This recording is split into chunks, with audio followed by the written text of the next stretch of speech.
पहले मैं माँ बाप के साथ रहता था, अब माँ बाप मेरे साथ रहते हैं और इतनी जवान पीढ़ी बैठी है। शायद मंच से इससे बेहतर बात मैं नहीं कह पाऊँ। अच्छा लगे तो इस युवा पीढ़ी की तालियां चाहूँगा।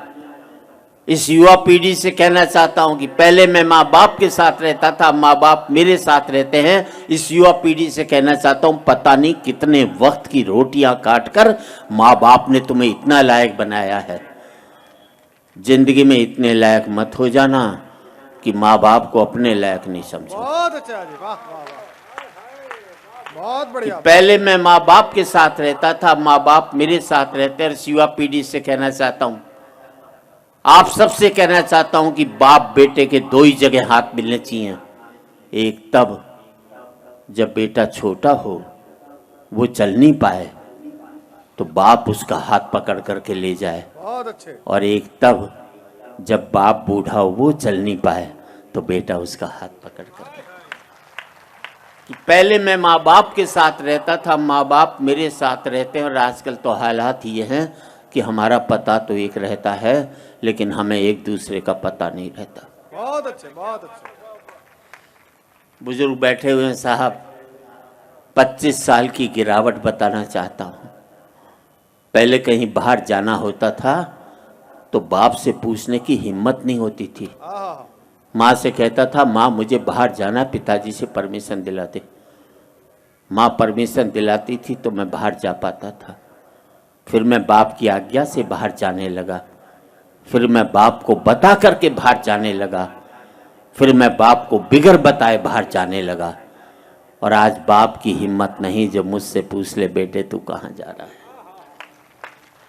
पहले मैं माँ बाप के साथ रहता था, माँ बाप मेरे साथ रहते। फिर हमने बना लिया एक मकान, एक एक कमरा अपने लिए, एक एक कमरा बच्चों के लिए, एक रीडिंग रूम, एक वो बाहर छोटा सा ड्राइंग रूम उन लोगों के लिए जो मेरे आगे हाथ जोड़ते थे, एक वो अंदर बड़ा सा ड्राइंग रूम उन लोगों के लिए जिनके आगे मैं हाथ जोड़ता हूँ। बहुत अच्छा जी, वाह वाह वाह।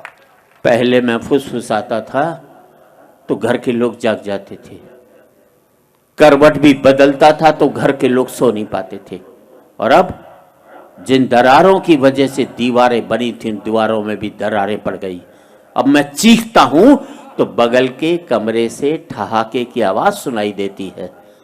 और मैं सोच नहीं पाता हूं कि मेरी चीख की वजह से वहां ठहाके लग रहे हैं या उनके ठहाकों की वजह से मैं चीख रहा हूं। क्या बात है, वाह वाह वाह वाह वाह। आदमी पहुंच गया चांद तक, बड़ी तरक्की की साहब। अनपढ़ थे तो सरदार पटेल को चुनते थे, पढ़े लिखे हो गए तो फूलन देवी को चुन करके भेजते। बहुत अच्छे, बहुत। आदमी पहुंच गया चांद तक, बड़ी तरक्की की साहब। चांद को छूने में घमंड महसूस करते हैं और माँ बाप के पांव छूने में शर्म महसूस करते हैं।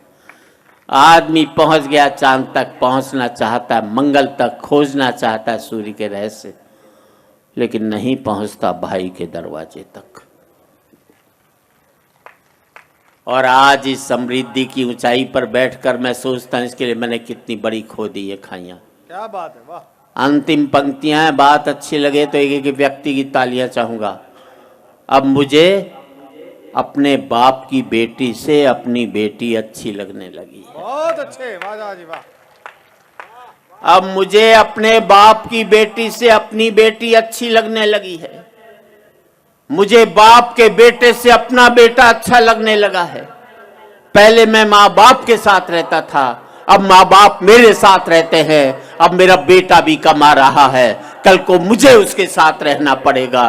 और हकीकत यही है दोस्तों, तमाचा मैंने मारा है तो तमाचा मुझे खाना भी पड़ेगा। वाह वाह वाह वाह वाह वाह। आज इस पावन मंच से मैं इतना ही कहना चाहता हूँ युवा पीढ़ी से, जिंदगी भर माँ बाप के साथ रहना ताकि आपके बच्चे जिंदगी भर आपके साथ रह सकें। क्या बात है, क्या बात। हो सकता है नौकरी और व्यापार की वजह से आप शारीरिक रूप से साथ न रह पाए, पर जिंदगी भर मानसिक रूप से माँ बाप के साथ रहोगे तो आपके बच्चे भी जिंदगी भर आपके साथ रहेंगे।